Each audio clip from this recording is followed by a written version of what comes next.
Mohon izin komandan. Ya, Pak. Allahumma shalli ala sayyidina.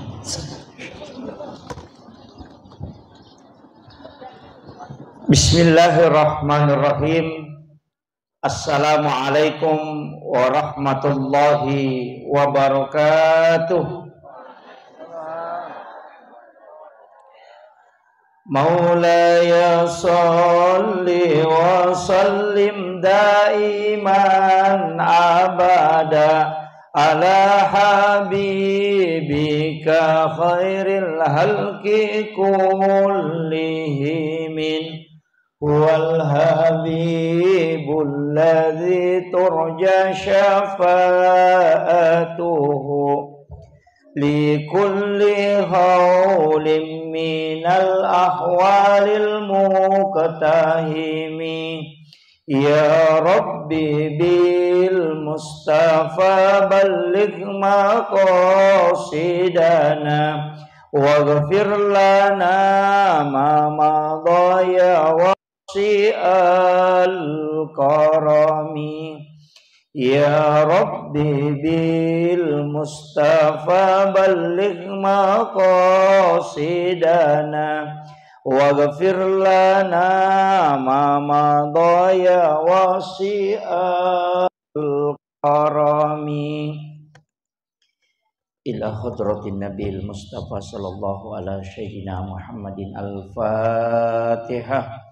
A'udzu billahi minasyaitonir rajim. Bismillahirrahmanirrahim.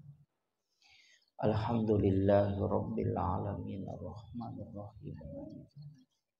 Iyyaka na'budu wa iyyaka nasta'in. Ihdinas siratal mustaqim. Siratal ladzina an'amta 'alaihim ghairil maghdubi 'alaihim waladdallin. Amin. Allahumma nawwir qulubana wa quluba jami'i man khadara fi majlisina hadza binuril ma'rifah wa ilmil mukashafah wal basirah wal iman wal islam ya fattahu ya alim iftah qulubana wa qulubahum futuhal arifin rabbana iftah bainana wa baina qaumina bil haqqi wa anta khairul fatihin amin amin ya rabbal alamin. Hadratul muhtaramin wal muhtaramat ikhwanu fillah, alhamdulillah rabbil alamin wassalatu wassalamu ala asyrafil anbiya'i wal mursalin sayyidina wa maulana wa habibina wa syafi'ina wa ala alihi wa ashabihi wa sahabatihi ajma'in. Allahumma salli ala sayyidina Muhammadin tibbil qulubi wa dawaiha wa afiyatil abdani wa shifaiha wa nuril absari wa diyaiha wa ala alihi wa sahbihi wa sallim. Yang kami muliakan dan kami ta'zimi ayahanda selaku pengurus cabang Nahdlatul Ulama Kabupaten Tanah Toraja beserta seluruh jajaran pengurus cabang sempat hadir, seluruh jajaran pengurus lembaga dan badan otonom hadir di tengah-tengah kita, pasukan dari sahabat Ansor Banser yang sudah biasa, yang kami muliakan dan kami ta'zimi Bapak Kapolsek, insyaallah beliau respect untuk kita pada pagi hari ini menjelang siang. Semoga beliau karirnya makin dimudahkan. Ya, kita doakan bersama. Kemudian yang kami muliakan dan kami ta'zimi Ketua Panitia Pelaksana Peringatan Takblik Akbar pada pagi hari ini beserta seluruh jajaran, termasuk Sohibul Wilayah, seluruh jajaran Dewan Guru Madrasah Aliyah Negeri 1 Tanah Toraja, Bapak Kepala Madrasah dan seluruh jajaran tenaga pengajar yang kami muliakan dan kami takzimi Ibu Ketua Aisyah sekaligus Ketua Majelis BKMT, Masya Allah, dengan seluruh jajaran yang sudah mempersembahkan tadi beberapa persembahan dari BKMT, ada yang sholawat, ada yang Asmaul Husna. Ini sungguh luar biasa, itu Bu, sebagai motivasi sekaligus insya Allah ada berkahnya untuk kita dalam kehidupan. Yang kami muliakan dan kami takzimi Ketua Ikatan Cendekiawan Muslim Indonesia Kabupaten Tanah Toraja dan seluruh jajaran pengurus, dan hadirin wal hadirat seluruh tamu undangan yang sempat hadir pada siang hari ini. Alhamdulillah, saya pakai bahasa Indonesia ya. Yeah. Campur Bugis sebagian.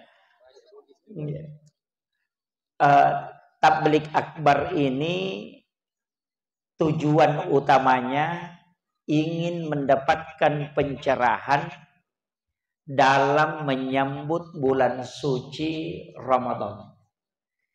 Jadi kalau kita mengambil garis lurusnya, apa yang harus kita persiapkan sebelum kita memasuki Ramadan? Yang pertama, yang paling utama yang kita persiapkan adalah iman. Karena yang dipanggil itu orang beriman. Ya ayyuhalladzina amanu kutiba alaikumussyam. Jadi bukan ya ayyuhal muslimun. Tapi yang dipanggil adalah ya ayyuhalladzina amanu. Jadi yang dipersiapkan adalah iman. Nah, iman ini Pak agak susah karena tempatnya itu di dalam kalbu. Tandanya iman disebutkan di dalam Al-Qur'an, wa idza dzukirallahu wajilat qulubuhum. Narekku itapui asanna pong Allah Ta'ala. Ketika nama Allah disebut, maka wajilat qulubuhum, itu bergetar. Bahasa bergetarnya begini kalau dalam tasawuf, kajian tasawufnya begini. Semua yang hadir ini pernah jadi anak muda. Yang ibu-ibu pernah jadi gadis lah. Dulu waktunya anak muda, waktunya gadis, kalau ada orang yang sangat kita suka, sangat kita cintai, pujaan hati, itu baru disebut namanya, sudah ada di dalam hati getarannya. Kalau bilang Maryam, itu langsung muncul itu. Kalau bilang Akbar, itu langsung, kalau orang kekasih kita, itu yang disebut dengan wajilat qulubuhum. Ketika orang mengumandangkan azan dengan melafazkan kalimat Allahu Akbar dan tidak ada getaran di dalam hati yang disebutkan wajilat qulubuhum, berarti kita belum beriman. Itu baru berislam. Ini. Jadi iman itu Pak susah. Standar agama itu bisa dipahami secara sederhana. Makanya kalau kita ngaji dalam kajian tasawuf, rasakan sederhana.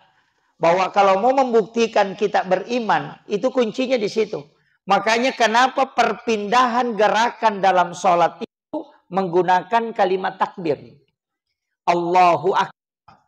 Hanya ada itu yang berubah. Yang sami Allahu liman hamidah. Itu ada 3 versi. Katakan dari Sayyidina Ali sehingga berubah. Ada mengatakan dari Abu Bakar As-Siddiq. Ketika dia bersedekah sampai dibalas langsung oleh Allah. Nah, itu Allahu liman hamidah itu berubah. Kemudian yang kedua, ketika dibaca ayat Allah, zadathum imana, berimanannya. Jadi makanya sholat itu kan menambah keimanan. Tapi nanti saya tarik ke situ. Saya ambil dulu.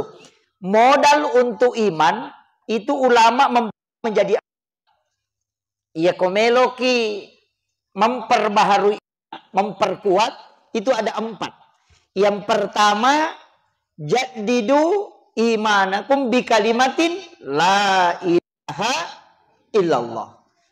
Tapi hati-hati membaca ini. Ketika kita membaca la ilaha illallah, benar-benar tidak ada Tuhan. Tapi kalau kita membaca la ilaha illallah, itu tiada Tuhan selain Allah. Makanya di situ harus panjang sebenarnya. Makanya zikir ini kalau ditalaki itu dibaca begini. La ilaha illallah. Biasanya kalau di tarekat itu dia tarik. La ilaha illallah. Nah, kalau dibaca saja la ilaha illallah, ilaha illallah, biar 100 kali itu tidak berpengaruh. Tapi kalau kita baca sesuai yang ditalakikan ke Sayyidina Ali dari Rasulullah, insya Allah pengaruh. Makanya saya sarankan, ini kita istilahnya saya pribadi juga begitu. Kita ngaji bersama-sama sambil menasehati diri saya juga sendiri. Saya dan kita semua bangun tengah malam, ya komoto ki kowani bisa membaca zikir ini biar 11 kali. Atau membaca zikir ini sebelum tidur. Atau guru ta almarhum almaghfurlah Ki Haji Sanusi Baco, Pak Kiai. Itu saya dapat ilmu dari anaknya beliau, Dr. Nur Taufik Sanusi. Beliau itu punya wasiat membaca la ilaha illallah itu 40 kali di saat kita baring, dan itu dirutinkan selama 40 malam. Tidak terputus. Kuncinya supaya dibukakan pintu kasyaf. Ya. Tapi itu dibaca 2 kali. 40 kali pada saat kita mau tidur, 40 kali pada saat bangun. Dan itu rutin, tidak boleh terputus. Kalau terputus 1 kali, diulang lagi, start jadi 1. Itu beratnya. Yang kalau mau tidur itu gampang. Yang susah itu kalau bangun, biasa dilupa. Kayaknya membaca la ilaha illallah. Istilahnya orang Bugis maka aja musik kiri dakoro. Itu burung beo juga kan pintar baca la ilaha illallah. Itu salamnya juga burung beo pintar. Assalamualaikum, assalamualaikum, assalamualaikum gitu. Itu burung beo. Tapi karena dia tidak tembus ke dalam kalbunya sehingga dia tidak memberikan wajilat qulubuhum. Itu. Jadi cari zikir yang memang betul-betul itu bisa memberikan getaran. Nah, ulama kita pertama tadi zikir ini karena memang hadis. Tapi ada juga seperti Kiai Muhammad Sain Abdul Ghani, guru sekumpul Martapura. Itu mengajarkan biar tidak membaca la ilaha illallah. Cukup membaca Allah. Tapi itu agak tebal. Kemudian mengangkat kepala ke langit sesudah sholat subuh. Itu juga menguatkan iman. Kau malam-malam tepat esak di madodododongi makasiwiang dilakukan itu. Sesudah sholat subuh mengangkat kepala ke langit kemudian membaca Allah, Allah. Kita merasa mendekatkan diri kepada Allah. Itu menguatkan iman. Kemudian yang ketiga, ini yang dilakukan orang Bugis. Masuk Ramadan ziarah kubur. Ditator juga begitu ya? Iya, sama aja. Iya. Ya namanya lo tamar lama-lama ziarah kubur. Apa hakikatnya ziarah kubur? Cuma saya kasih tahu Pak, ziarah kuburnya kita dengan caranya Rasulullah itu beda sekali. Ziarah kuburnya Rasulullah itu malam Jumat, itu jam 11, jam 12 malam sampai subuh. Iya Pak.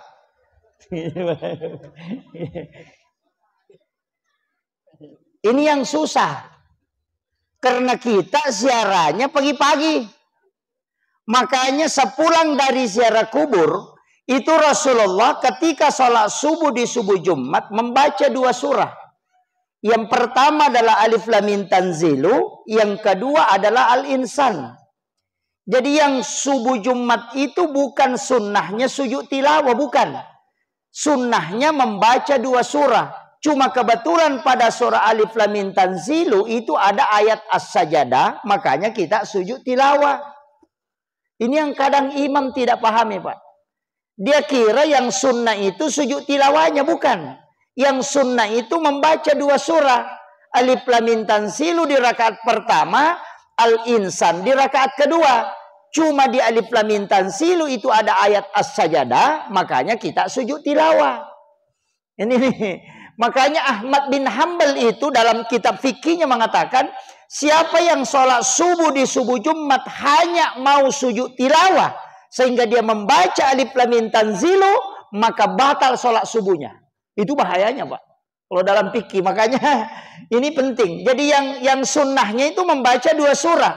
Bukan sunnahnya sujud tilawah. Ini ada juga imam kan yang potong 3 itu, Pak. Dia potong 3. Mestinya dipahami itu. Jadi yang sunnah itu 2. Kenapa Nabi membaca 2 surah ini? Karena dari ziarah kubur. Sampai-sampai Aisyah kan curiga. Ini Nabi kenapa keluar tengah malam? Siapa tahu ada hal-hal lain lagi. Ternyata Nabi itu ke pekuburan. Ziarah. Dan saya kasih tahu, Pak, kalau mau menambah iman, bisa dites. Datang ke kuburan jam 12 malam, malam Jumat, sendiri, duduk di dekat batu nisan, kemudian dengarkan semua bunyi-bunyian yang ada, kemudian pikirkan kehidupan kita, dunia itu seakan-akan tidak ada nilainya. Dan itulah yang membuat iman bertambah. Makanya dikatakan kalau iman lemah, maka datang ke kuburan. Dan itulah yang dilakukan oleh Umar bin Abdul Aziz. Ketika imannya lemah, maka dia ke kuburan untuk menguatkan kembali. Karena dia mengatakan, kelak nanti kalau aku wafat juga seperti ini. Tidak membawa apa-apa. Ini kalau ziarah kubur. Sudah pernah dicoba, Pak?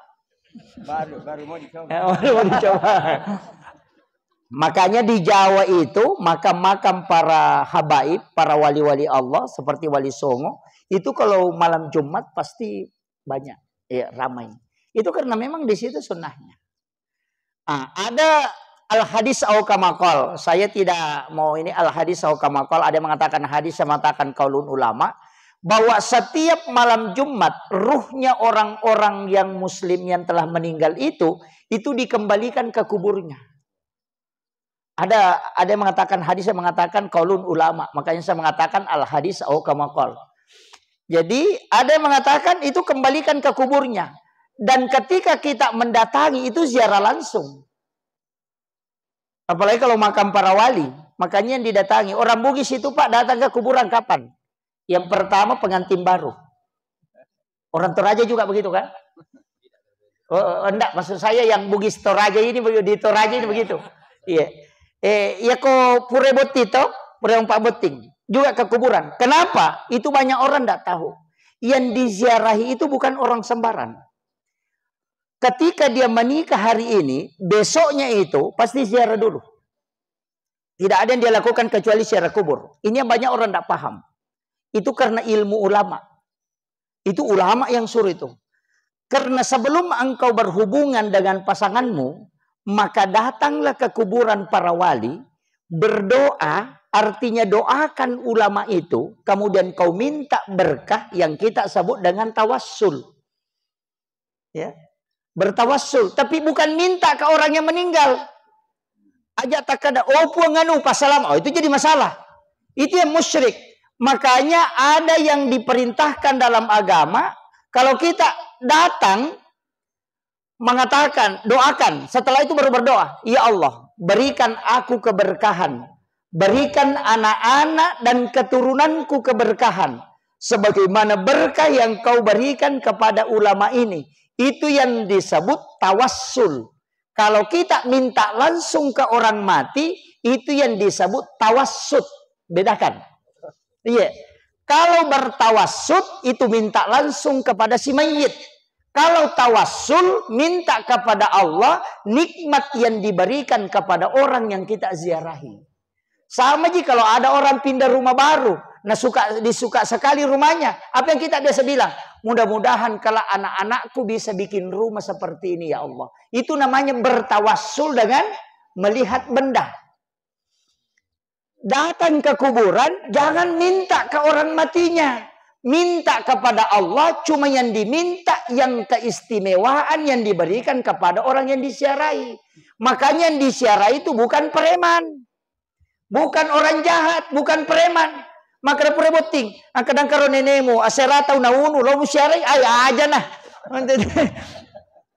Karo paboto aja nah. Makanya mapaci, mulai dari malam mapaci, yang dipanggil itu mapaci adalah orang-orang soleh dan orang-orang terpandang.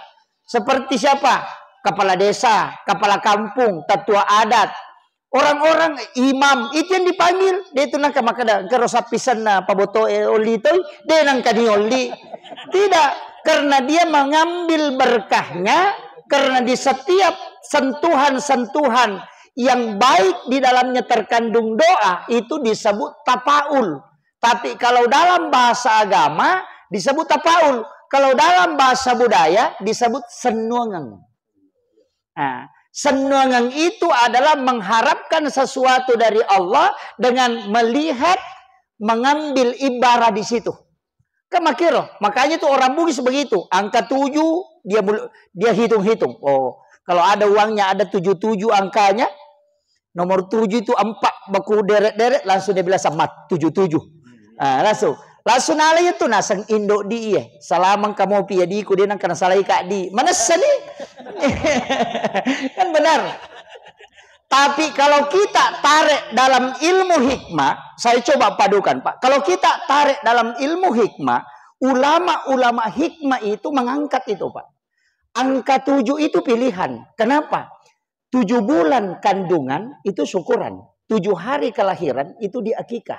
Kalau tidak sempat tambah 7 hari. Kenapa angka 7 dipilih? Kalau tidak sempat tambah 7 hari. 7 tahun umurnya anak suruh dia sholat. Kenapa angka 7 lagi? Tawaf itu 7 putaran. Sa'i itu 7 putaran. Rakaat sholat itu 17 rakaat. Langit itu 7 lapis. Tanah itu 7 susun. Coba. Itu angka 7, Pak. Ini kalau kita tarik dalam kajian Islam. Dan itu dibahas para ulama. Makanya orang kan selalu kelipatan 7. 7 tahun umurnya suruh sholat. 10 tahun pukul kalau tidak sholat. Karena menghadapi 14. 14 tahun nanti pindah ke 21. Makanya tahun umur itu masuk sekolah. 7 tahun kemudian masuk SMP. 7 tahun kemudian masuk perguruan tinggi. 7 tahun kemudian suruh menikah. Kalau tidak menikah di situ, nanti tidak mau menikah kecuali 7 tahun berikutnya.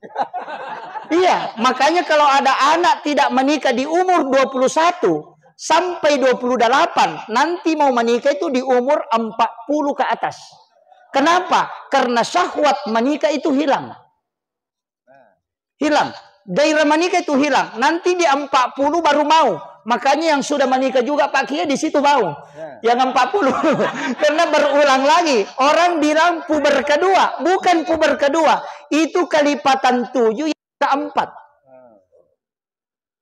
Itu kalau kita kaji Pak lebih dalam di kitab-kitab hikmah. Tapi saya tidak mau lari ke sana. Nanti bilang dukun lagi nih Pak Ustaz. Kalau iya, itu semua kaitannya ulama kita itu dulu sudah tahu.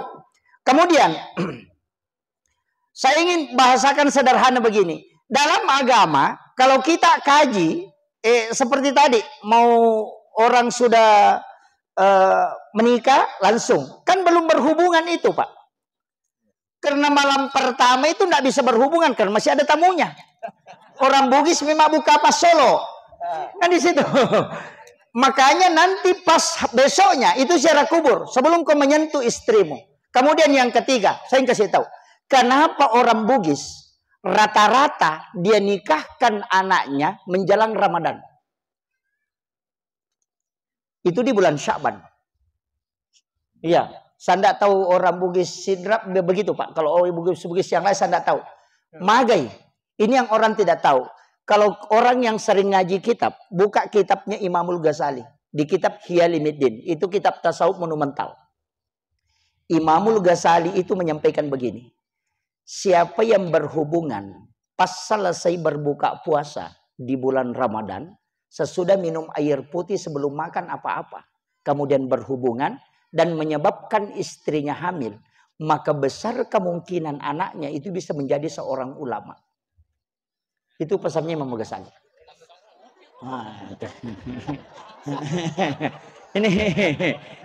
Ini saya kasih ilmunya Pak. Tapi kalau imam jangan pakai, karena ini kan waktunya mepet. Kalau imam sholat itu jadi masalah, karena nanti ditunggu di masjid. Mana Pak Imam ini tidak datang, baru mau mandi. Itu Imamul Ghazali dalam kitab Hiyalimiddin, bahwa orang yang berhubungan pas selesai berbuka puasa di bulan Ramadan, kenapa? Pertama itu waktu doa paling mustajabah. Yang kedua tidak ada syaitan yang lepas karena dia diikat. Yang ketiga kau baru saja melaksanakan ibadah yang hanya dirimu dengan Allah yang tahu. Kemudian yang ketiga, yang keempat, belum ada dosa yang kau lakukan setelah melakukan ibadah. Maka orang yang berhubungan pada saat itu pilihan betul. Ketika anaknya, orang itu bisa hamil.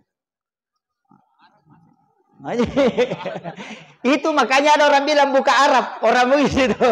Makanya Pak buka puasa anak raih. Karena memang kan para habaib biasa paket itu, Pak. Ini bukan menurut saya nih, ini menurut Hujjatul Islam Imamul Ghazali. Cuma saya menyampaikan pendapat beliau. Kenapa? Karena ternyata memang kuncinya. Kita juga kadang terbalik, Pak. Kalau berbuka nanti sebelum berbuka baru berdoa kan? Allahumma lakasumtu wa bika amantu ala rizkika abtartu. Itu doa dibaca sesudah buka, bukan sebelum. Karena dia bentuknya fi'il madi kan? Bentuk lampau. Sama dengan kan ada dua doa itu. Ada yang zahabaz zuma'u wa bataltulatil uruq. Setelah bahasa tenggorokan, bahasa ketenggorokannya orang yang belum minum. Kan tidak. Makanya ulama kita mengatakan, kenapa disuruh berbuka dulu baru berdoa? Karena Allah memberi hadiah kepada orang yang berpuasa itu dua. Hadiah di saat dia berbuka, di situ diminta. Nah banyak orang minum langsung makan.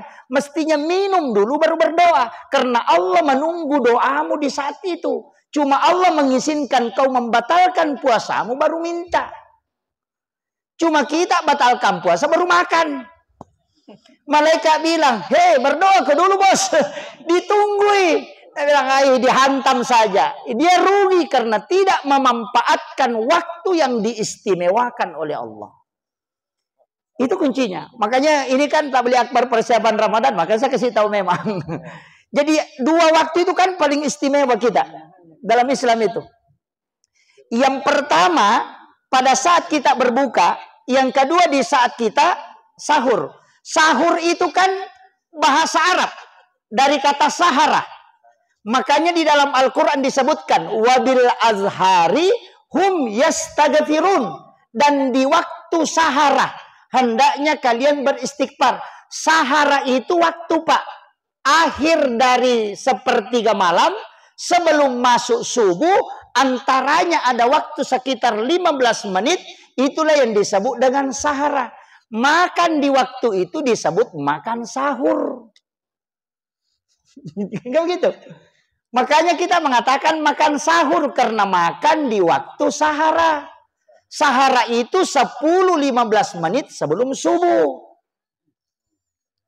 Nah kita makan sahur jam 2. Bukan makan sahur itu, makan tengah malam. Ini. Makanya Rasulullah mengatakan akhirkan. Kenapa? Karena sahur yang paling aman itu imsak. Makanya saya terus terang Pak. Mau sepakat tidak mau sepakat wallahu alam. Yang jelasnya saya nanti sahur kalau imsak. Karena imsak itu menahan 10 menit. Itu yang paling pas mengakhirkan. Yang salah itu kalau sudah azan subuh baru makan. Itu yang salah. Jadi imsak itu kita diberi batas di Indonesia menahan 10. Kalau di Saudi tidak. Imsak itu dari kata saum. Menahan juga. Makanya ketika masuk waktu subuh. Imsak bersamaan dengan subuh. Kalau di Indonesia ulamanya tidak. Nah kasih maju 10 menit. Magai. Mecapak ki.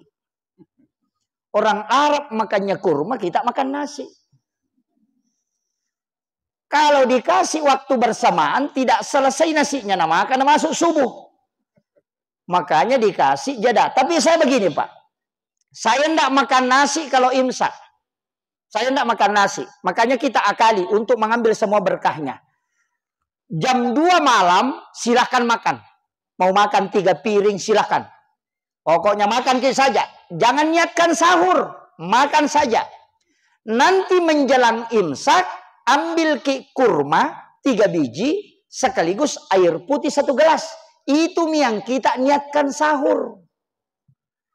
Mengikuti Nabi makan sahur dengan kurma, sekaligus mengakhirkan sahurnya untuk mendapatkan berkahnya, karena tadi sudah makan. Itu mengakali namanya. Ini. Tapi kuncinya kalau kurma jangan dimakan genap. Itu mesti makan ganjil. Itu sudah diteliti. Kalau kurma dimakan genap, itu tidak jadi obat. Kalau dia dimakan ganjil, itu jadi obat. Makanya Nabi sunnahkan dimakan ganjil. Jadi kalau makan kurma itu 1, 3, 5, 7, 9. Ya, ke atas. Yang ganjil-ganjil.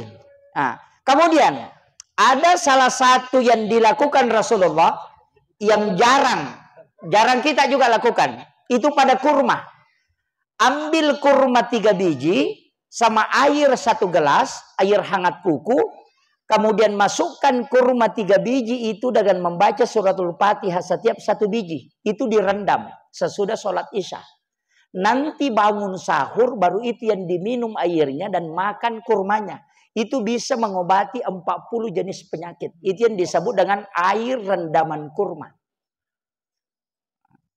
Jarang orang pakai itu. Itu obat, Pak. Cuma kadang-kala kita kan makan kurma dihantam saja. Yang paling bagus itu air rendaman kurma. Itu obat. Ada kan beberapa termasuk madu hangat juga itu kan obat. Ya, cuma dia harus diaduk mengikuti arah tawaf. Itu mengikuti berlawanan arah jarum jam. Karena kalau kita aduk mengikuti arah jarum jam, itu toksinnya terbentuk. Kalau dia diaduk mengikuti arah tawaf, itu selnya itu terbentuk dan toksin menjadi hilang. Makanya Rasulullah menganjurkan mengaduk itu selalu arah tawaf. Makanya ibu-ibu kalau bikin air panas, diaduk mengikuti arah tawaf. Begini. Jangan begini. Oh, ini itu kuncinya. Jadi dalam agama itu sebenarnya sesuai. Iya. Semua yang diaduk itu mengikuti arah tawaf. Makanya sholat itu juga kan gerakan tawaf. Itu mengikuti gerakan tawaf. Itu semua berlawanan dengan arah jarum jam. Nah, ini itu ilmunya orang tua dulu sudah pakai. Cuma anak belakangan tidak tahu. Karena tidak ada perhatikan. Ilmu orang tua kita dulu itu sudah sampai ke situ. Kemudian ada yang bahas itu kan, yang suka baca buku itu kan ada. Termasuk Dr. Masaru Emoto itu, yang dari Jepang. Ada bukunya itu, The True Power of Water. Ada juga itu The Magician of Water, yang meneliti air Zam-Zam itu molekul air. Itu kan ada. Kemudian, ini tadi. Jadi kalau kita mau bagi waktu, Pak, sebenarnya waktu istimewa itu kan ada. Menjelang masuk maghrib, antara maghrib dengan isya, sepertiga malam, menjelang subuh atau disebut sahara, kemudian masuk subuh, sesudah sholat subuh sampai masuk waktu suruh, dan masuk waktu duha. Itu istimewa sekali tuh. Makanya kalau kita mau memanfaatkan, tidak usah termasuk ada nanti waktu itu yang paling bagus, sesudah azan duhur. Makanya di dalam hadis Imam Bukhari, melaksanakan sholat, Rasulullah melaksanakan sholat itu 4 rakaat dengan tanpa salam. Artinya 4 rakaat tanpa salam berarti 4 rakaat 1 salam. Kalau dia mengatakan 4 rakaat dengan 2 salam berarti 2 rakaat 1 salam. Jadi Nabi itu kerjakan sholat sunat sesudah azan duhur langsung 4 rakaat baru 1 salam. Ketika Nabi ditegur, mengapa engkau melakukan sholat 4 rakaat? Rasulullah mengatakan di saat inilah Allah membuka pintu langit. Dan siapa hambanya yang berdoa maka itu akan tembus. Makanya pintu langit itu dibuka sesudah azan duhur. Makanya sebenarnya ada seperti Abu Hanifah itu memundurkan waktu duhur. Nanti menjelang jam 2 siang itu baru sholat duhur. Ada beberapa masjid yang pakai itu. Kalau kita kan tidak. Kalau sudah duhur langsung azan. Itu di tempat-tempat yang panas. Dia menunggu agak dingin baru ini. Ada 2 sholat itu yang bisa diundurkan. Yang pertama sholat isya. Itu lebih abdal kalau agak mundur. Apalagi kalau ada kajian. Ada ceramah. Itu lebih abdalnya mundur. Itu Nabi pernah lakukan. Itu hadis sahih. Dia mengatakan seandainya aku tidak mengkhawatirkan kalau memberatkan untuk umatku. maka ini sholat isya yang lebih bagus. Itu yang agak larut malam. Karena ujiannya besar, Pak. Kalau sholat itu orang sudah mau tidur juga capek. Bisa-bisa dia tidak lakukan. Makanya sholat yang ujiannya besar itu, kalau dalam fikih semakin besar ujian suatu ibadah itu semakin besar pahalanya. Iya. Makanya orang yang banyak pahala itu yang jauh rumahnya dari masjid. Kalau yang dekat dari masjid ya sedikit aja tuh, Pak. Makanya Rasulullah mengatakan rumah yang paling bagus adalah rumah yang dekat dari kuburan, jauh dari masjid. Kenapa, Bu? Iya, itu kan hadis sahih itu, Bu. Rumah yang bagus kata Nabi, yang jauh dari masjid, yang dekat dari kuburan. Berarti sebaliknya, rumah yang jelek, yang dekat dari masjid, jauh dari kuburan. Kenapa? Itu bicara hakikat. Bahwa rumah yang jauh dari masjid, itu setiap satu langkah kakinya, itu diampuni dosanya dan diangkat derajatnya. Makanya jauh dia jalan. Dan ujiannya besar, makanya pahalanya besar. Yang dekat dari masjid, lompat turun 3 langkah masuk ke masjid, dosanya sedikit saja terhapus. Makanya yang dekat dari masjid rumahnya mesti mutar dulu di lapangan baru masuk supaya banyak dosanya terhapus. Ya kan begitu. Nah, kalau kita mau ambil langkahnya, tapi begitulah sahabat, ada yang mau mengangkat rumahnya, angkana melo pak dei bolana. Maka Nabi tidak usah. Siapa yang duduk tafakur di dalam masjid 1 jam, kalau ukuran kita, itu lebih afdal daripada sholat sunat 1000 rakaat. Nah, makanya yang dekat rumahnya dari masjid cepat datang. Cuma balik. Yang dekat nanti ikamat orang baru lompat. Ini bilang macawek mo. Ini kuncinya. Makanya kalau kita kejar nilai, Pak, ya. Iya, usahakan ambil yang pahala yang paling besar. Tapi kalau masjid itu Pak kan ada ukuran. Kita masuk, ambil saf yang paling depan, sebelah kanan. Itu ashabul yamin. Itu yang didoakan malaikat. Jadi kalau kita ambil saf, itu laki-laki. Kalau perempuan ke belakang. Kalau laki-laki, ambil saf yang paling depan, sebelah kanan imam. Itu ashabul yamin namanya. Itu yang didoakan oleh malaikat. Sebenarnya yang paling bagus itu 7 orang di belakang imam. Tapi jangan berani ke situ kalau tidak ada bacaannya. Nanti imannya salah, tidak ada yang bisa luruskan.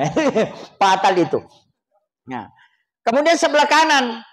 Tapi tidak boleh jadi standar bahwa harus di situ. Tidak. Nanti imamnya siksa. Ajak kamu makan itu. Kemana napi kanan? Aja nonton lo kiri. Kosong sebelah kiri. Itu jadi masalah. Atau imamnya dibawa ke sudut. Kada tiba nipu imam lo korosuna supaya kena manang ini. Kan begitu. Sama jisa pertama, Pak. Seandainya kita mau mengikuti Padilla. Kalau bangun masjid tidak usah panjang ke belakang. Kasih lebar saja. 200 meter ke samping. Cuma 2 saf. Begitu. Kan saf paling bagus yang depan tuh. Dari situlah Imam Malik mengatakan. Saf pertama itu bukan yang berdiri di saf pertama. Tapi orang yang paling duluan datang ke masjid. Itu yang disebut saf pertama. Walaupun dia duduk di belakang. itu karena dia bilang kalau hari Jumat wah fatal itu nanti bilang hatib barakallahu baru masuk langsung berdiri di depan dapat pahala seperti unta. Wah ndak adil betul itu. Itu jadi Imam Malik bilang yang dimaksud saf pertama adalah kelompok orang yang awal datang ke masjid. Tanya disebut juga as-sabiqunal awwalun. Orang yang pertama makanya jam 10 sudah ada di masjid. Walaupun duduk di belakang. Itu yang dapat pahala besar. Tapi guru Takemui mengatakan, kalau begitu mesti berdebat. Kalau tidak mau kau berdebat, datang cepat duduk di depan. Pasti mu dapat. Itu supaya tidak ada perdebatan. Itu katanya guru Takemui Abdul Yusuf itu. Kemudian dalam masalah ibadah memang begitu, Pak. Kita harus sekali nanti Ramadan ini. Cuma di Ramadan itu kuncinya beda. 11 bulan itu penutup dosa. Di bulan Ramadan itu penghapus. Bedakan ya. Sebenarnya begini. Kan sholat fardu dengan sholat fardu kafarat dosa. Sholat Jumat dari Jumat itu juga kafarat. Kemudian Ramadan dari Ramadan juga penghapus. Jadi makanya orang yang sholat fardu itu kan setiap dia sholat itu dosanya dihapuskan. Makanya kan Nabi mengatakan Allah meletakkan dosa di punggung dan di pundak kemudian di kepala. Makanya kalau dia ruku dan sujud maka berjatuhanlah dosa-dosanya sebagaimana dedaunan dari tangkai kayu. Makanya orang yang sering rajin sholat itu merasa berat perasaannya kalau masuk waktu sholat. Tapi nanti kalau sudah salam langsung kayak ada yang ringan. Kayak beban ada yang hilang. Itu karena memang dosa diangkat. Itu salah satu hikmah sholat. Makanya kenapa kita disuruh ruku itu agak lama. Jangan bilang Allahu Akbar, sami Allahu Akbar. Itu jadi masalah itu. Itu. Kan biasa ada begitu. Makanya agak lama rukunya supaya dosa itu berjatuhan. Itu kan ada. Dosa itu Pak banyak. Jangan bilang dosa itu cuma berbohong. Tidak. Orang sudah sholat pun itu Pak berdosa. Makanya orang sudah salam itu kan baca istighfar toh. Assalamualaikum warahmatullahi wabarakatuh. Assalamualaikum warahmatullahi wabarakatuh. Apa kita bilang? Astagfirullahaladzim. Itu dibaca 3 kali lagi. Kenapa dibaca 3 kali? Karena 3 dosanya orang sholat. Yang pertama ingatannya tidak khusyuk kepada Allah. Yang kedua bacaannya tidak sempurna. Yang ketiga gerakannya tidak sempurna. Makanya bacaan, ingatan, dan gerakan ada kekurangan. Itulah istighfar 3 kali. Nah, itu kuncinya. Makanya jangan bilang, kenapa orang istighfar nah sudah sholat? Mestinya bilang, Alhamdulillah. Oh tunggu dulu bos. 3 kesalahanmu. Karena sholat kok motormu mau ingat. Iya. Allahu Akbar. Bismillahirrahmanirrahim. Tak guncing alimur. Garo motor. Oke benar. Kung kalarani Muhammad Rasulullah. Araman rekin. Wanya rutaro sadalaku. Ya benar. Kung kembali. Malik yomin pat demo. Garo komporo. Nak aku boleh. Masa pajar. Gitu. Baru naingat semua. Ada orang sholat bilang. Oh di situ tadi pisau kuku simpang. Baru. Sholat itu. Karena memang orang yang sholat itu baru tenang. Dan di saat tenang itulah. Semua yang kita cari solusinya itu muncul. Makanya orang yang punya masalah disuruh sholat. Supaya dia bisa tenang mendapatkan solusi. Disebutlah sholat sunat istikhara. Dan itu kuncinya. Nah, makanya bapak-bapak kalau pergi ke kantor kayak guru-guru yang ada di MAN ini. Kalau pulangnya sore sholat asar dulu baru sampai ke rumah. Karena orang yang sholat di kantor sebelum pulang ke rumahnya, pasti di rumahnya itu dia tenang. Karena dia sudah sholat. Tapi kalau dia belum pi sholat, nah sampai di rumahnya, biasa masalah sekolah dibawa pulang ke rumah. Iya. Makanya kalau mau tenang, sholat. Sama kalau waktu duhur kita pulang, sholat duhur kita baru pulang. Kalau sholat duhur baru pulang ke rumah, enak itu kalau sudah sampai di rumah. Biar ada masalah tidak dibawa ke situ. Karena ada juga memang suami begitu Pak. Masalahnya di kantor dibawa pulang ke rumahnya. Dia jadi pimpinan di kantor. Sampai di rumahnya mau juga jadi pimpinan. Oh tidak. Suami kok di rumah bos. Bukan pimpinan. Iya.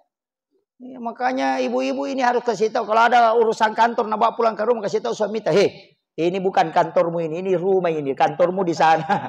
Jangan bawa pulang urusan kantor ke sini. Simpan di kantor urusan kantor. Di rumah adalah urusan rumah tangga. Itu penting, tapi jangan bawa urusan rumah tangga ke kantor. Itu simpan di rumah. Makanya disuruh sama Rasulullah perempuan. Kalau mau jalan suamimu, antar ke depan pintu, salami tangannya, cium. Kasih senyuman yang paling indah, kemudian usap lengannya, baru doakan. Begitu mungkin Bu? Hah?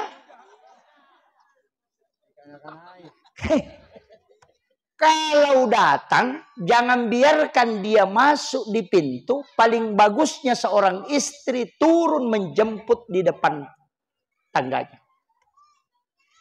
Kasih senyuman yang paling indah. Ambil kalau ada yang dibawa. Kalau dia tenteng tasnya, ambil kita yang angkatkan. Salaman, cium tangannya. Baru ucapkan Alhamdulillah. Senyum yang terindah. Supaya semua masalahnya di kantor itu sudah hilang. Sebelum dia naik ke rumahnya.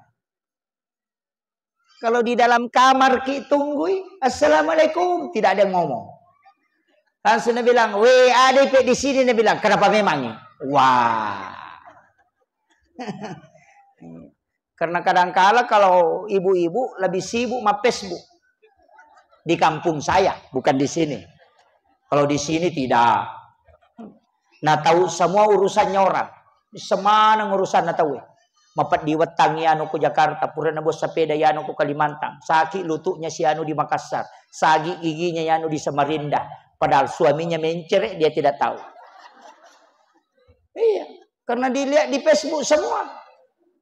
Ada masalahnya dikasih masuk di Facebook. Tidak sholat, dia bikin status, aku menyesal. Ternyata kau begitu pengkhianat. Seandainya aku tahu memang tidak bakalan. Baru bikin gambar lope-lope pecah. Bu, dari dulu sampai dunia kiamat tidak ada malaikat diutus mencatat keluhan di Facebook. Tidak ada. Iya, tidak ada malaikat pencatat Facebook. Tidak ada. Makanya kalau ada masalah, ambil air wudhu kemudian sholat. Karena di situ solusinya. Kenapa? Karena komunikasi langsung sama Allah. Itu kan kuncinya. Ini penting saya sampaikan ini, Bu.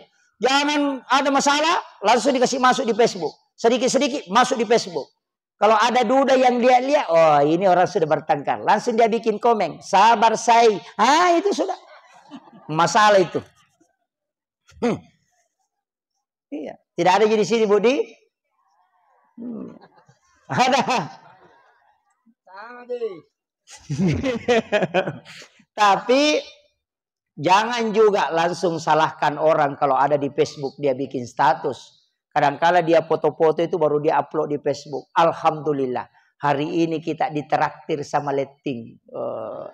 Lama baru ketemu langsung ditraktir. Langsung ada yang komen. Piak melu siati-yaceng. Ternyata melo yaceng alena mapat di hati Pak Denioli. Kadangkala kita itu yang rusak Pak, tapi kita yang menyalahkan orang. Kuncinya orang sakit itu Pak gampang. Kalau orang dapat rezeki kemudian dia marah, itu sebenarnya orang sakit itu. Iya. Karena kata Makoro, orang beli mobil baru, dia cicil, langsung bikin, ya, nah cicilnya itu, magi kok nah cicil dan ternyata itu suruh wajah. Gitu. Kadang-kadang begitu. Makanya saya wasiatkan, kalau orang dapat kebaikan, orang dapat rezeki kemudian kita jengkel, orang naik jabatannya kemudian kita jengkel, bukan orang yang sakit, kita yang sakit. Iya, karena hati kita itu yang sakit. Rezeki itu tidak pernah baku tukar. Kalau orang rezeki jabatannya memang ya di situ rezekinya. Nah bilang begini, pendekatan itu tidak, itu sudah diatur, tidak usah permasalahkan. Makanya saya bilang kalau orang dikasih amanah, silakan jalankan. Kita di belakang mendoakan. Baru berdoa. Mudah-mudahan kalau anak-anakku juga bisa menjadi orang sukses. Doakan. Tapi kalau berdoa jangan sampai ke anak. Doakan anak-anak dan keturunanku. Kalau ke atas, orang tua dan para leluhurku. Jangan sepotong. Bilang suamiku, kebunku, mobilku, anakku. Ku semua.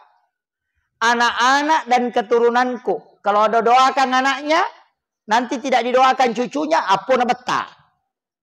Kenapa nakal? Karena tidak didoakan. Makanya doanya Nabi itu anak-anak dan keturunanku. Iya. Kalau ke atas, orang tua dan para leluhurku. Supaya semua buyut kita dapat. Yang ke bawah itulah disebut baca doa lama. Yang ke atas itu disebut baca doa warialah. Itu kuncinya. Ini makanya ulama kita dari dulu begitu aja simple. Saya suruh doakan.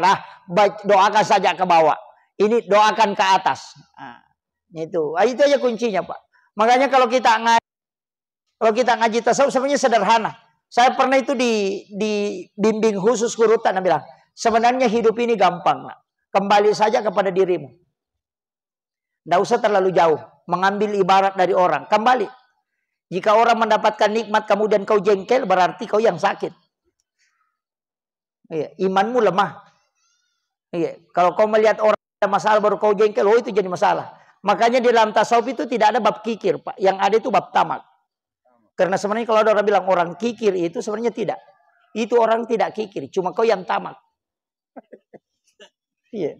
Kau nggak tahu makan maseke ya, ternyata we maseke iku magala milau aja negara milau tanah dia maseke. Iya. Makanya di bab tasawuf itu tidak ada kikir, yang ada itu tamak. Apa sitongannya dia kata maseke karena rezeki itu sudah cukup dan dilebihkan, tidak ada yang kurang rezekinya. Cuma dicukupkan dan dilebihkan. Makanya kalau dia mengatakan maseke milau mo tu nagana modal mo aja negara milau Tidak usah minta. Makanya yang kalau mengatakan kata pulain kada maseke ko makai ko magalak milau. Itu kan selesaikan persoalannya di situ. Iya. Jadi orang yang bilang kikir itu ya. Nah, makanya nanti kalau Ramadan ini jangan kikir. Suka rajin sedekah.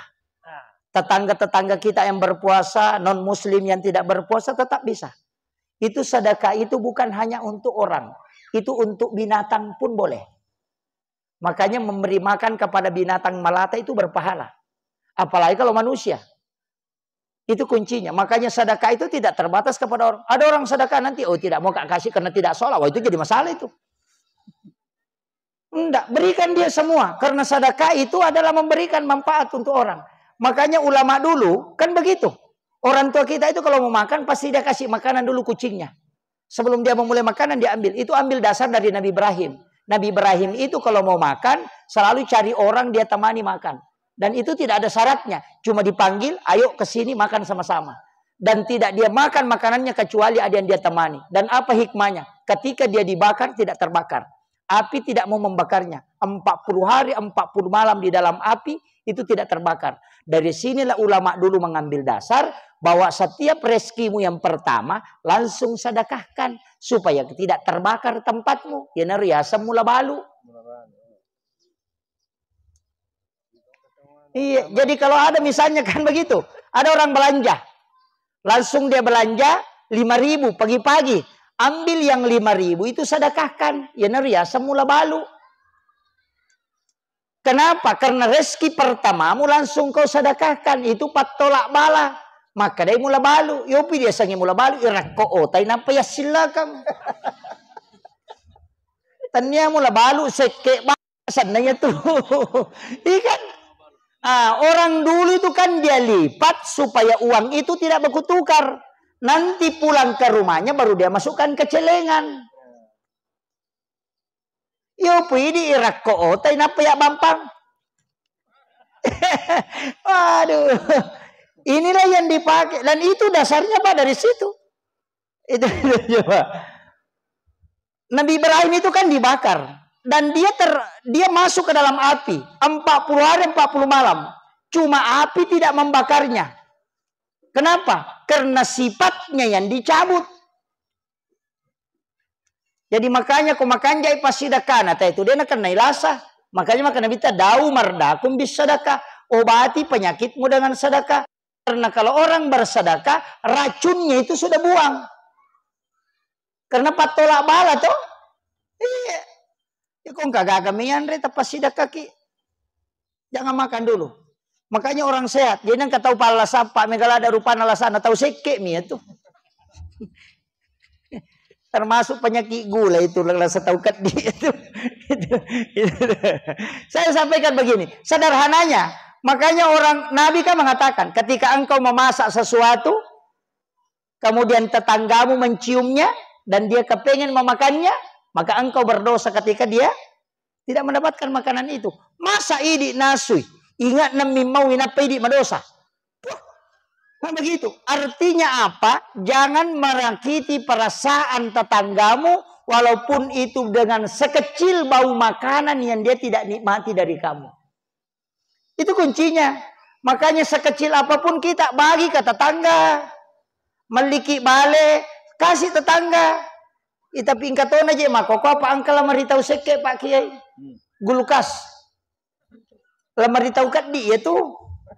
Dulu kan tidak ada gulukas. Kalau beli ikan dimasak dikasih ke tetangga karena rusak kalau tinggal. Sekarang dikasih masuk di gulukas. Maki buah idepa telu. Dua gulukas nah panan recidi. Nah sebanyak aku maceke. Tahu seke. Jadi matan ratu kumeki mitai nene na tau seke dua gulukas soko bolana.